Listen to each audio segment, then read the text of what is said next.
Step one is our tab patio type.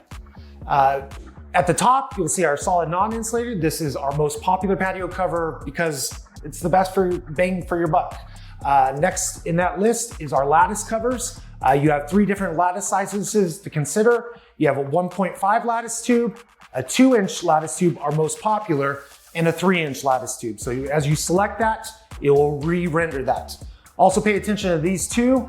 Generally, lattice tubes go parallel to the house. You can also select projecting lattices, depending if you have a, like in Phoenix, you have sun overhead that gives you a little bit more shade portion.